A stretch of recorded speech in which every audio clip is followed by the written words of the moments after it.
They built 35 homes on my land, so I opened the dam and let the flood take everything back. I inherited the land from my grandfather, 40 acres of rolling hills and a small valley cut by a creek. For years it had been untouched, a sanctuary. But one morning, when I drove down to the property, I nearly lost control of my truck. Rows of foundations were being poured. Construction crews were everywhere. And at the entrance, a polished sign, Silver Creek HOA, Luxury Living. I checked the county records. Somehow, through a clerical error, my land had been rezoned and sold to developers. Yet my name was still on the deed. When I confronted the HOA president, a smug man named Carter, he laughed. Paperwork's already filed. Good luck fighting 35 families in court.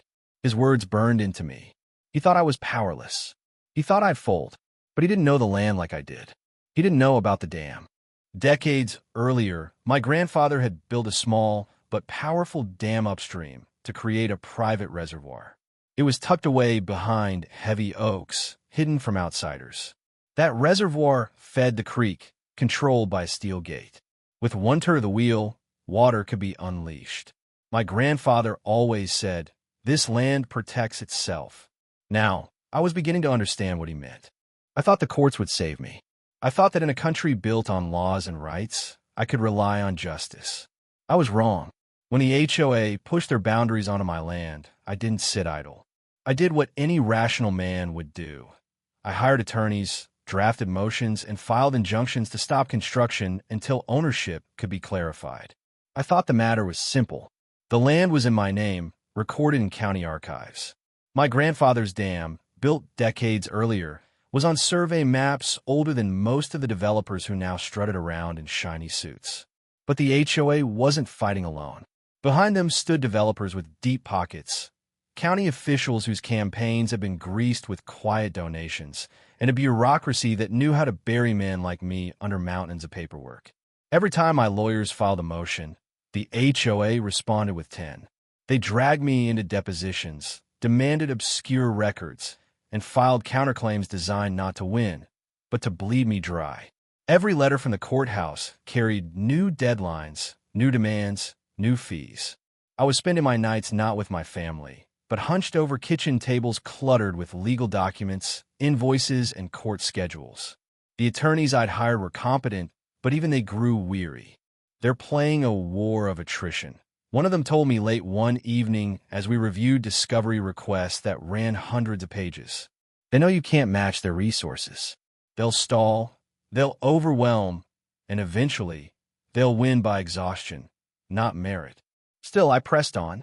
Weeks turned into months. I burned through savings. I sat through hearings where county officials nodded sympathetically, only to dismiss my claims on technicalities. I watched as the HOA's lawyers smirked, confident in their victory before the gavel even struck. And then came the final insult. A plain white envelope, delivered not by courier but by ordinary mail, arrived one gray afternoon. Inside, on HOA letterhead stamped with their logo, was a demand that nearly made me laugh, until the fury hit. Remove trespassing equipment from association property within 14 days. Below, in smaller print, trespassing equipment includes, but is not limited to, the unauthorized water retention structure located near the southern boundary. The unauthorized water retention structure. My grandfather's dam. A structure older than the HOA itself, older than most of the council members who had waved my complaints aside. A dam built with sweat, stone, and hand-forged tools. A dam that turned a floodplain into fertile farmland. A dam that kept the valley alive through droughts and floods alike. And now, they were calling it trespassing equipment.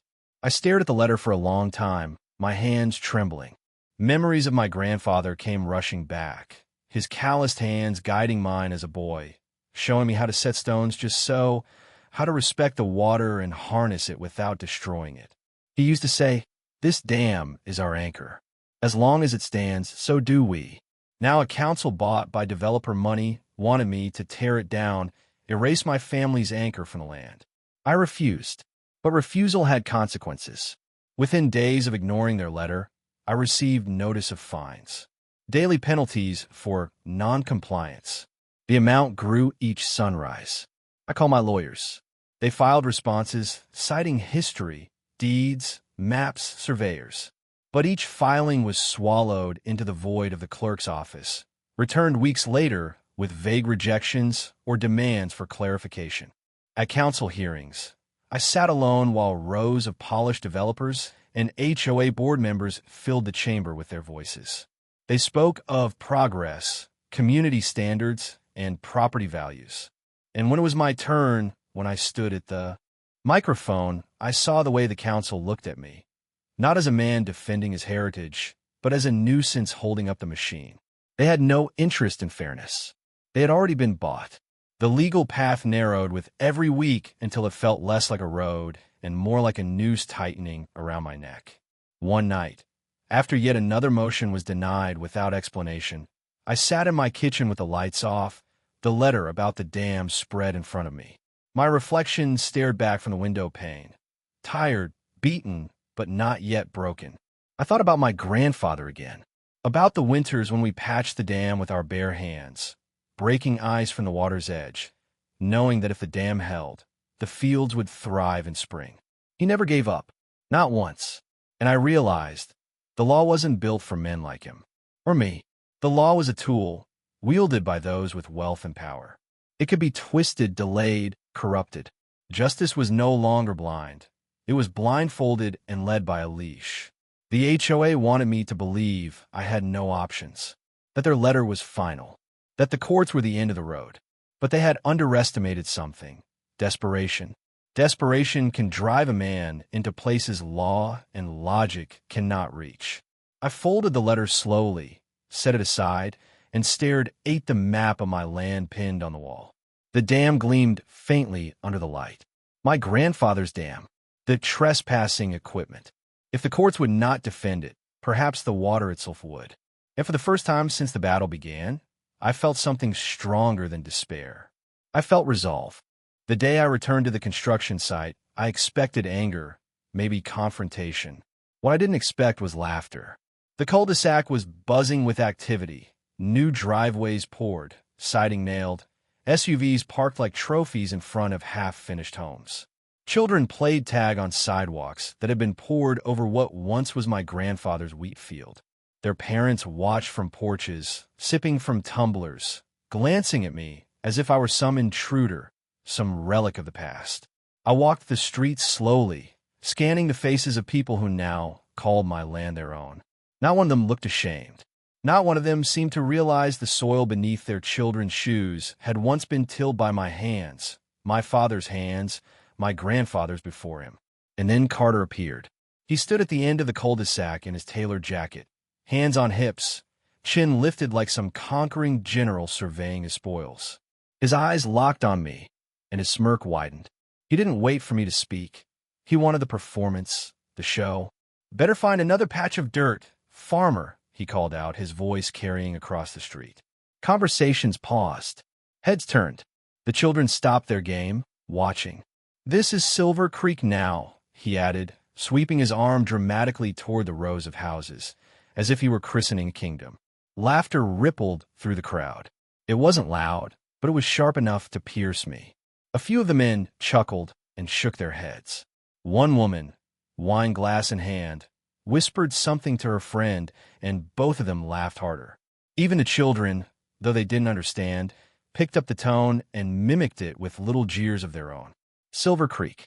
That was the name the developers had branded onto my land. A name that erased everything. My grandfather's dam, the acres of corn and wheat, the quiet mornings when the fog rose over the reservoir. They had replaced it with glossy brochures, vinyl siding, and a label meant to lure buyers with the illusion of nature. Silver Creek. I clenched my fists.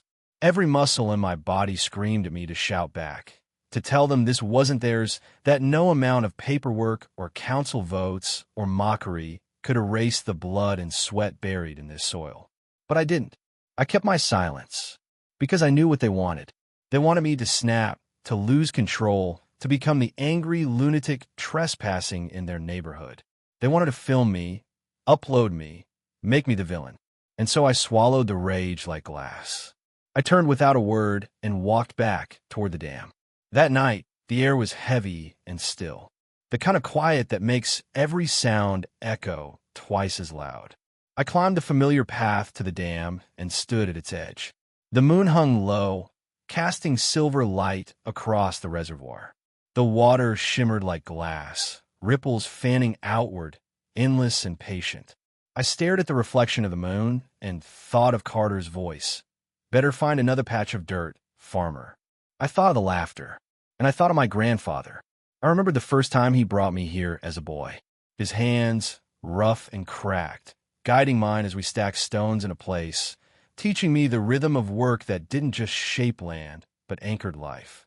He had looked out at the water and said words I never forgot.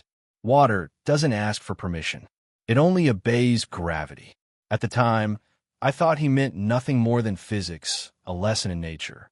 But now, standing there in the moonlight, I heard something deeper. Water didn't bend to politics. It didn't sign deeds or attend council hearings.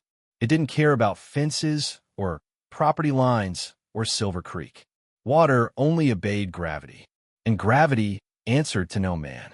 The thought lingered in me, dark and steady, like a drumbeat beneath my ribs. I closed my eyes, and in my mind, I saw the cul-de-sac again, the driveways, the porches, the laughter. And then I am Magi, drowned in silence.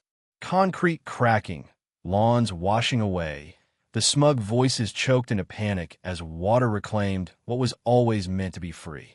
The image frightened me, but it also comforted me, because for the first time since this battle began, I realized I was not powerless. The law had betrayed me. The county council had mocked me. The HOA had tried to humiliate me. But there was still one force they hadn't accounted for. The same force my grandfather had respected and harnessed, the force that had sustained this valley long before vinyl siding and HOA bylaws. Water. I opened my eyes. The reservoir stretched before me, still and eternal, as if waiting. And for the first time, I didn't just see water. I saw a weapon. The following days were a blur of unease. I went about my routines, tending to what little land I still controlled, but my mind kept drifting back to that night, to the dam, to my grandfather's words, to the laughter of Carter and his followers. Every encounter with the HOA now felt sharper. Their letters arrived more frequently, their fines piling higher. At the grocery store, I overheard homeowners whispering as I passed, their voices low but unmistakable. "That's him," one woman said, clutching her basket. "The one who won't let go." Children rode their bikes past my driveway, shouting Silver Creek like it was some battle cry, their laughter echoing like gunfire in my chest. It wasn't just legal war anymore. It was personal. They weren't just taking my land. They were mocking me for daring to fight back. At night, I returned again and again to the dam. I walked its length, felt the vibration of water pressing against stone. I studied the spillway, the old mechanisms my grandfather had designed with his bare hands. I listened to the groan of the current as it strained against the gates, eager, impatient. And each night, the thought grew louder. Water doesn't ask for permission. What if I stopped asking to? One evening, as the sun sank and the world turned crimson, I found myself kneeling by the dam's controls. My hand hovered over the old metal wheel that controlled the sluice gates. Rusted, weathered, but still strong. I could feel the potential humming beneath my palm, the pressure of years, of gravity, of inevitability. I didn't turn it. Not yet. But I knew then that the choice was mine. The HOA believed they had stripped me of power, of dignity, of land. Carter thought his jeers could reduce me to nothing but a beaten farmer standing at the edge of someone else's dream. But he had forgotten the oldest truth of this valley. The land remembers. The water remembers. And so did I. I rose, the moon climbing behind me, and whispered into the night. Words not of defeat, but of promise. You think this is Silver Creek, but the creek still answers to me. The dam loomed beside me, silent, ancient, patient, and for the first time, I felt it listening. The sun hung low in the sky that afternoon, casting long shadows across the overgrown lot that had once been the heart of our family's world. I remember the way the light filtered through the ancient oaks, the ones Grandpa had planted with his own calloused hands back when this town was nothing but dirt roads and dreams. Those trees were like sentinels, standing guard over the soil he'd tilled, the fence he'd mended year after year with baling wire and sheer stubborn will. That fence line wasn't just a boundary. It was a legacy, etched into the earth like the lines on his weathered face. I've been fighting the good fight for months now. Petitions, town hall meetings, endless emails to the HOA board that went unanswered or worse, dismissed with polite legalese. The Homeowners Association had been eyeing this patch of land ever since they incorporated the neighborhood 5 years ago. Beautification project, they called it. But I knew better. It was greed dressed up as progress. They wanted to pave over Grandpa's garden, turn it into some sterile community park with benches no one would use and lights that buzzed like angry hornets at night. The kind of place where memories went to die. Grandpa's story was woven into every inch of that ground. He'd come here after the war, a young man with nothing but a duffel bag and a promise to build something lasting. That lot was where he'd raised vegetables that fed half the block during lean times, where he taught me to skip stones across the creek and whittle sticks into shapes that looked like birds in flight. "This land's got soul, kid," he'd say, his voice gravelly from years of pipe smoke. "Don't let nobody take it from you." He passed when I was 12, but his spirit lingered in the wildflowers that pushed through the cracks and the rusted gate that still creaked in the wind. Lately, the HOA's encroachments had grown bolder. First, it was the surveyors with their tripods and clipboards, marking lines that crept inch by inch onto what was rightfully ours, or at least what the old deed said it was. Then came the crews with their mowers, hacking away at the edges as if they owned the horizon. I confronted them once, waving the faded property papers Grandpa had left me. "This is trespassing," I shouted over the roar of the engines.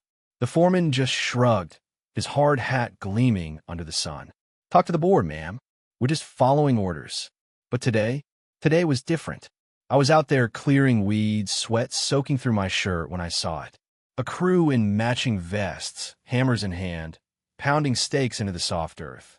And nailed to those stakes, fresh signs, bold red letters screaming across white backgrounds. "Private property, no trespassing."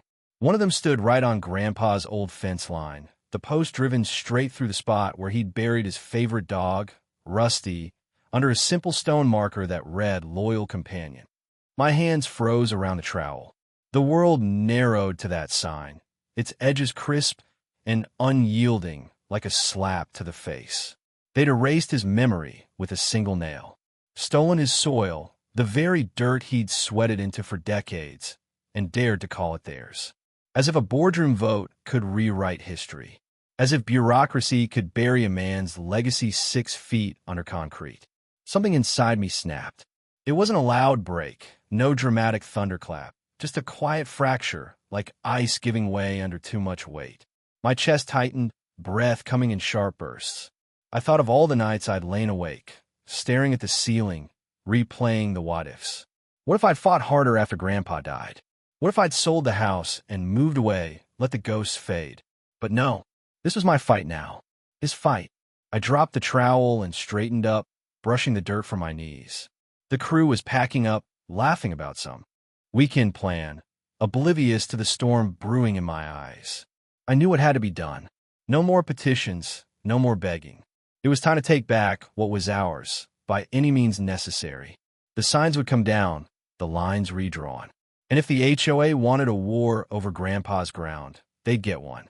The rain came down in sheets that Friday evening, a cold, relentless drizzle that turned the world gray and blurred the edges of everything. My boots sank into the mud with every step, each one a deliberate slog up the winding trail to the old dam.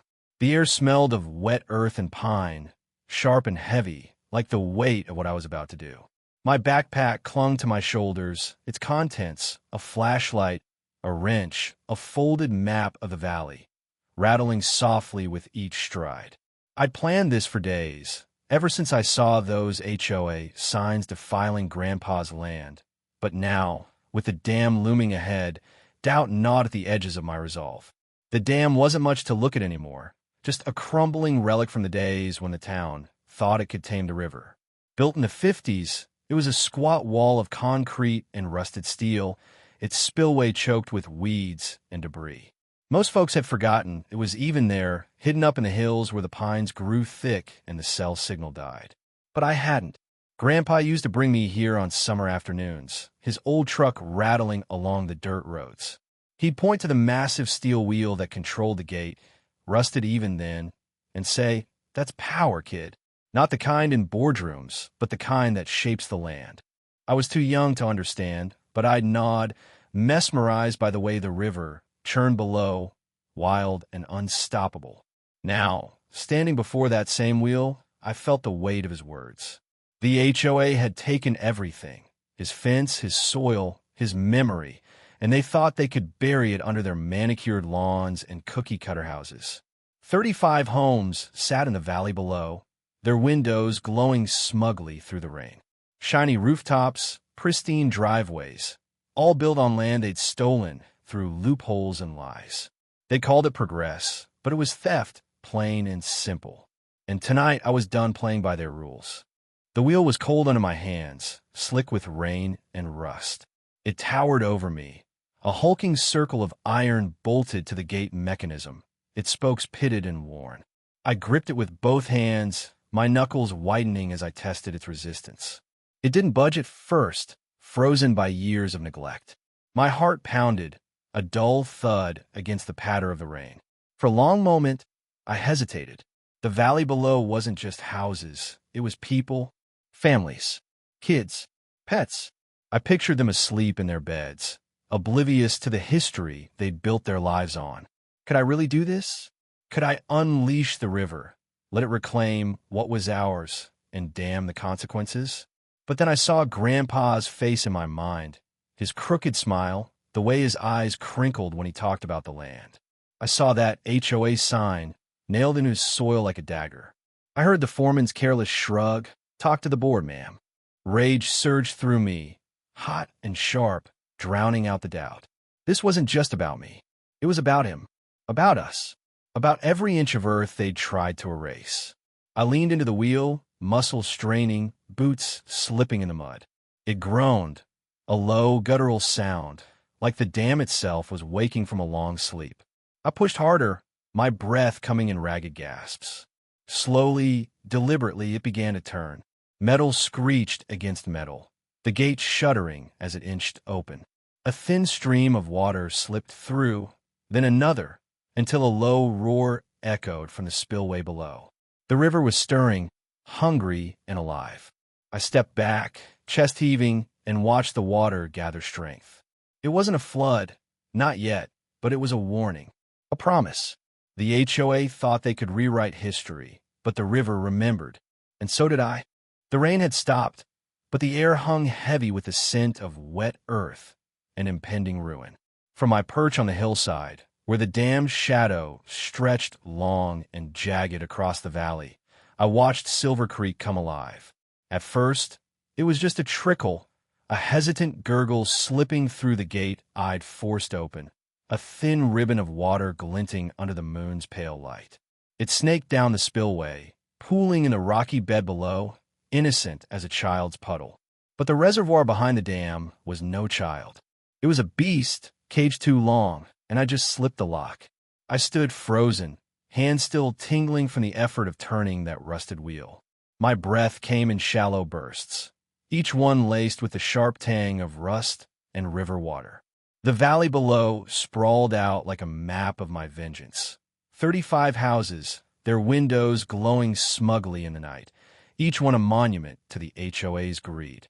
At the heart of it stood Carter's place, his perfect HOA palace, a 2-story monstrosity of glass and brick that screamed money and control.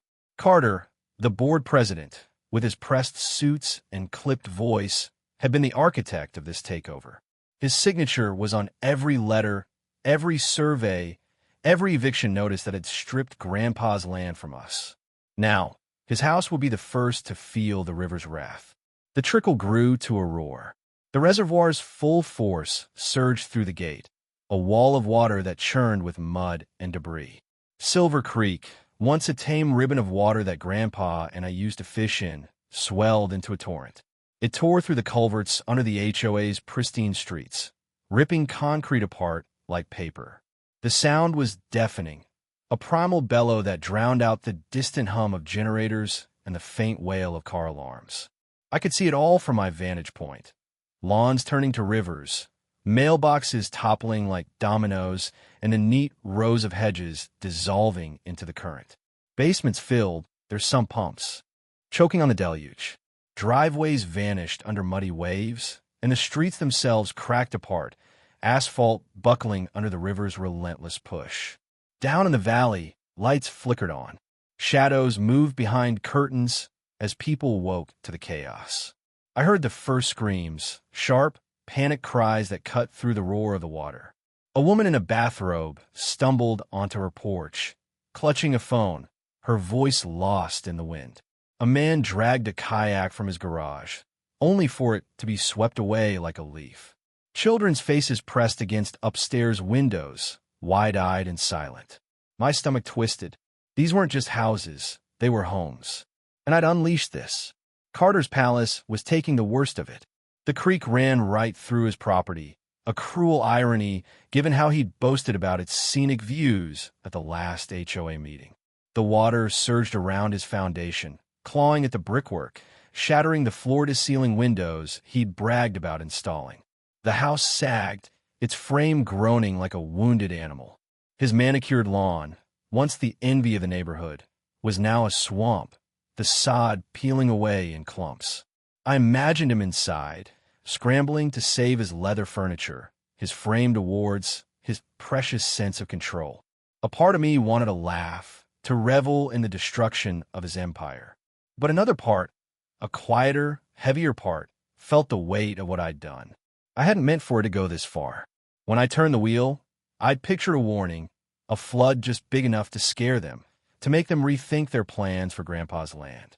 I'd imagined muddy yards, a few soaked carpets, maybe a stern letter from the county. But this was biblical. The river didn't care about my intentions. It didn't know about Grandpa's fence or the HOA signs or the years of quiet rage that had driven me to this moment. It was just water doing what water does, finding the path of least. Resistance, tearing through everything in its way. I sank to my knees in the mud, the cold seeping through my jeans. My hand shook as I gripped the flashlight, its beam cutting through the mist rising from the valley. I could still see Grandpa's land in the distance, untouched by the flood. The old oaks stood tall, their roots deep in the soil he'd loved. The rusted gate creaked in the wind, unmoved by the chaos below. It was safe for now, but what cost? The first sirens wailed in the distance, their red and blue lights flashing through the trees. Someone must have called 911. Fire trucks, maybe, or the sheriff. I hadn't thought this far ahead. My plan had been simple. Open the gate, let the river speak, then slip away into the night. But now, with the valley drowning and people screaming, I realized there was no slipping away. Not from this. I thought of Grandpa, his voice rough but warm, telling me stories by the creek. Land's worth fighting for, kid, he'd said once, whittling a stick into a crude fish. But don't let it make you a fool. Was this what he meant? Had I crossed a line he'd never wanted me to cross? I wanted to honor him, to take back what was ours, but now the river was rewriting the story, and I wasn't sure I liked the ending. Below, a group of neighbors gathered in the street, knee-deep in water, shouting to each other over the roar. A man in pajamas held a toddler on his shoulders, pointing toward higher ground. A woman waded through the muck, clutching a photo album to her chest. Carter emerged from his house, his suit jacket soaked and flapping as he waved his arms, barking orders no one listened to. His authority, so ironclad at board meetings, was nothing against the river's power. For a moment, I felt a flicker of satisfaction. Let him drown in his own arrogance. But the feeling didn't last. A child's cry cut through the noise, high and desperate, and my chest tightened. What had I done? This wasn't just about Carter or the HOA. These were people, flawed, yes, but human, Had they known about the land grab? Had they all signed off on it? Or were they just caught in the crossfire of my war? I didn't know. I hadn't cared to know. All I'd seen was the sign, the fence, the theft of Grandpa's memory. Now I saw everything else. The water kept rising. A car floated past, its headlights still on, bobbing like a toy in a bathtub. A shed collapsed with a crack, its contents spilling into the current. Lawnmowers, bikes, a child's tricycle. The river didn't discriminate. It took what it wanted, just as the HOA had. I'd set it free. I stood, my legs unsteady, and wiped the rain from my face. The flashlight slipped from my hand, rolling into the mud. I didn't pick it up. The sirens were closer now, their wail a steady pulse against the river's roar.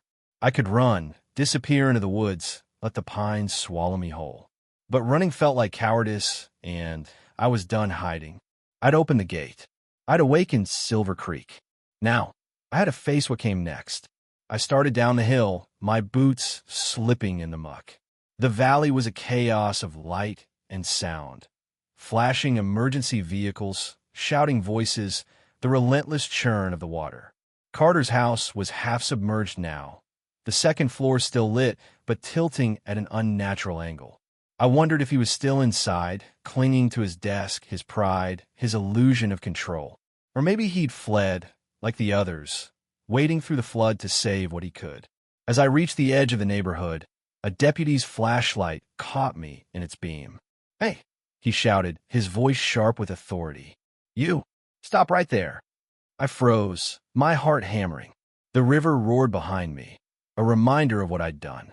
There was no explaining this away, no petition or property deed to waive in my defense. I want to take back Grandpa's land, to make the HOA pay for their theft. But the river had taken more than I'd meant to give. I raised my hands, the mud dripping from my fingers like blood. The deputy approached, his boots splashing through the water, his radio crackling with urgent voices. "What the hell did you do?" he demanded, his eyes narrowing as he glanced from me to the dam in the distance. I didn't answer. I didn't need to. The river spoke for me, its voice louder than any words I could muster. Silver Creek had awakened, and it wasn't done yet. Dawn broke over the valley like a bruise, the sky streaked with purple and gray, heavy with the weight of last night's rain. Silver Creek, once a quiet ribbon threading through the neighborhood, had carved a new path overnight. Where the HOA's pristine enclave once stood, 35 houses with their manicured lawns and smug mailboxes, there was now only devastation. The water had receded, leaving behind a wasteland of mud and ruin. Roofs sagged, windows gaped like broken teeth, and the streets were littered with the detritus of lives upended, splintered furniture, sodden clothes, a child's tricycle half buried in silt. The Silver Creek Homeowners Association, with its rules and its signs and its iron grip on the land, was gone, swept away like it had never existed. I stood at the edge of what used to be Maple Drive, my boots caked with mud, my hands shoved deep into the pockets of my jacket. The air smelled of decay, wetwood, mildewed carpet, and something sharper like regret. The county was already calling it a freak flood, a convenient label that pinned the blame on nature's whims. The local news vans had arrived, their reporters picking their way through the wreckage, microphones thrust toward dazed residents. Unprecedented, they said, a tragedy no one could have foreseen. I wanted to laugh, but my throat was too tight, my chest too heavy. No one knew about the dam. No one knew about the wheel I'd turned, the gate I'd opened. No one except me. The sheriff's deputy had let me go last night, after a tense exchange under the glare of his flashlight. "You got no business up here," he'd said, his eyes flicking to the dam, suspicion etched into his frown. But there was no proof, not yet. The chaos had been too immediate, the flood too overwhelming. He'd waved me off with a warning to stay out of trouble, and I'd slipped away, my heart pounding as I melted into the pines. Now, standing here in the cold light of morning, I wondered if I'd ever truly escape. The river had done its work, but it hadn't washed away the guilt. The neighborhood was a ghost town. A few residents wandered through the muck, salvaging what they could. A woman in a soaked bathrobe clutched a waterlogged photo album, tears streaking her face. A man stood on what was left of his porch, staring blankly at the wreckage of his garage. Carter, the HOA president, was nowhere to be seen. His palace, the crown jewel of the neighborhood, was a husk. Its foundation cracked, its glass wall shattered, its second story tilting like a drunk leaning on a bar. I pictured him inside, sifting through the ruins of his perfect life. His pressed suits, now just rags in the mud. A small, vicious part of me hoped he was suffering. But the rest of me, the part that remembered Grandpa's warnings about vengeance, felt only a hollow ache. The first insurance adjusters arrived by mid-morning, their clipboards and cameras at the ready. They moved methodically, snapping photos of the damage, jotting notes, their faces blank as they cataloged the destruction. I lingered near the edge of the crowd, close enough to hear, but far enough to avoid notice. The residents gathered around, desperate for answers, their voices a mix of anger and despair. "How long will this take?" one man demanded, his hands clenched into fists. "We've got kids, no place to go." The adjuster didn't look up from his clipboard. "We'll need to verify ownership before processing claims," he said, his tone flat, bureaucratic. "Standard procedure." That's when the whispers started. Ownership. The word hung in the air like a curse. I edged closer, my pulse quickening. A woman in a mud-stained sweater was the first to speak up.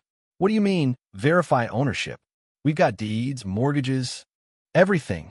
The adjuster glanced at her, his expression unreadable. "There's been a discrepancy in the land records," he said. "We're looking into it." The truth hit like a second flood. I knew what they'd find. Grandpa's old deeds, the ones I'd wave in the HOA's face, weren't just relics, they were proof. The land beneath these houses, beneath Carter's palace, beneath every blade of grass the HOA had claimed, had never legally been theirs.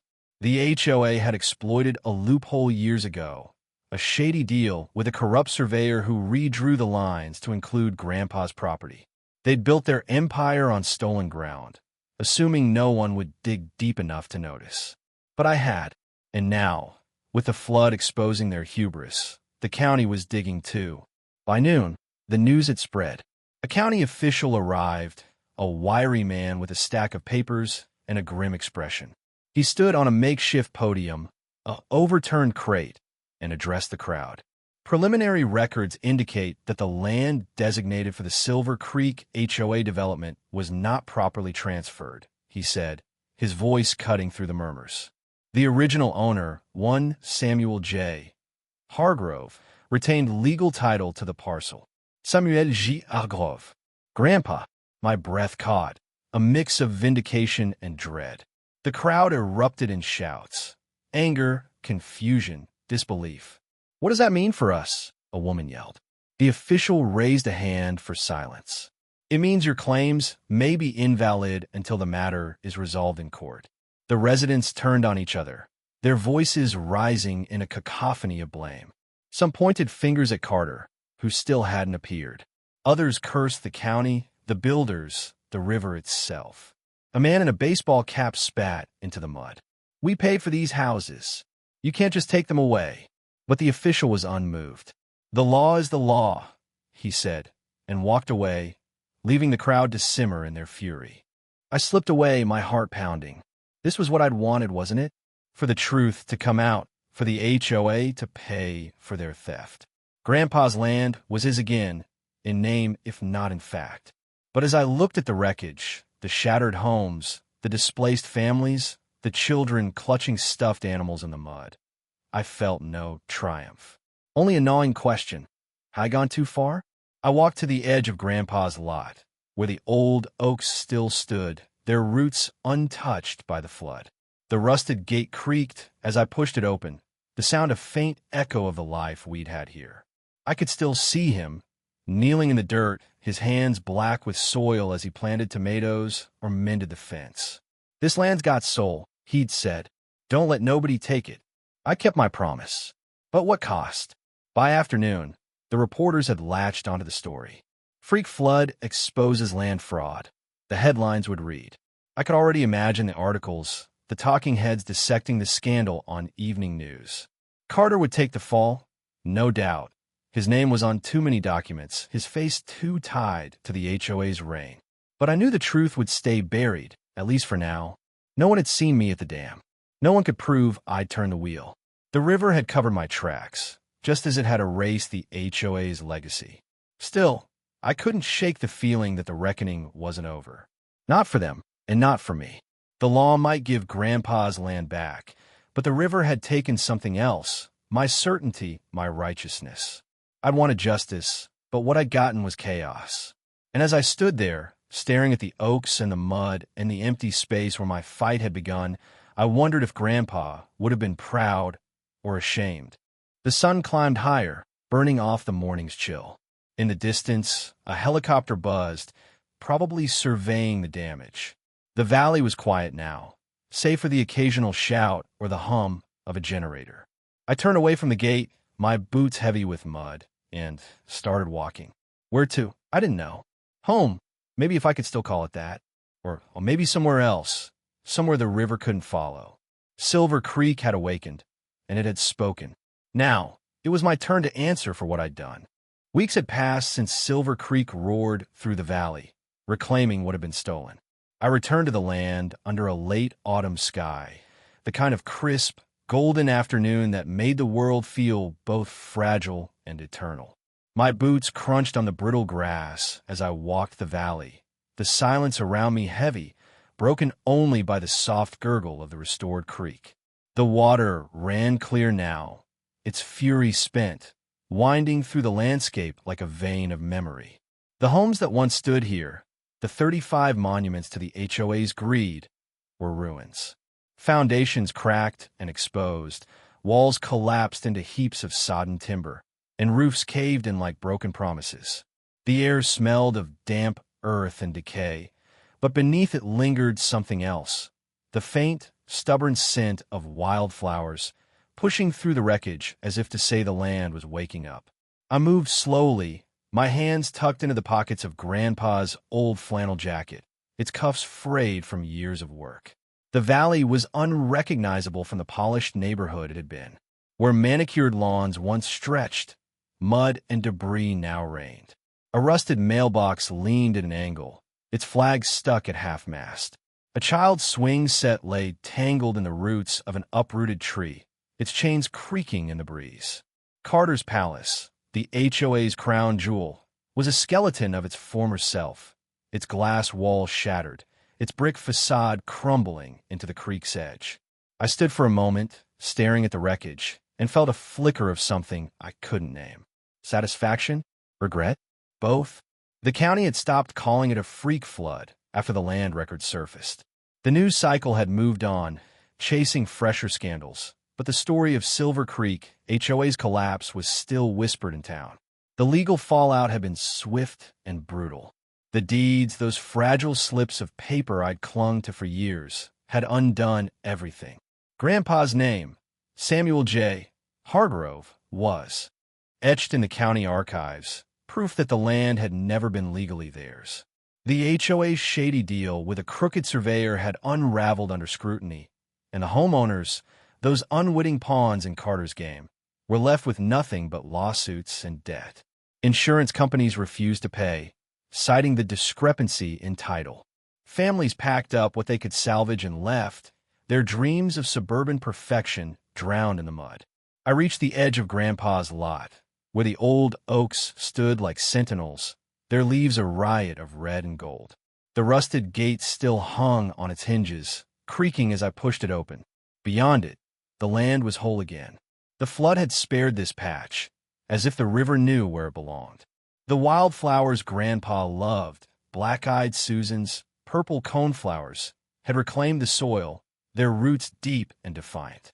The stone marker for Rusty, his loyal dog, stood untouched, its simple epitaph weathered but legible. I knelt beside it, tracing the words with my finger, and felt a lump rise in my throat. "This land's got soul," he'd said, his voice rough with pipe smoke and wisdom. "Don't let nobody take it." I kept my promise, but the cost haunted me. Up the hill, Grandpa's dam loomed, scarred but resolute. Its concrete face was cracked in places, stained with moss and the memory of the flood, but it stood tall, a testament to the man who'd built it. I climbed the familiar path, my boots slipping on the damp stones. The steel wheel was still there, rusted to a deep, burnished red, its spokes gleaming faintly in the sunlight. I touched it, my fingers brushing the cold metal, and remembered the night I'd turned it.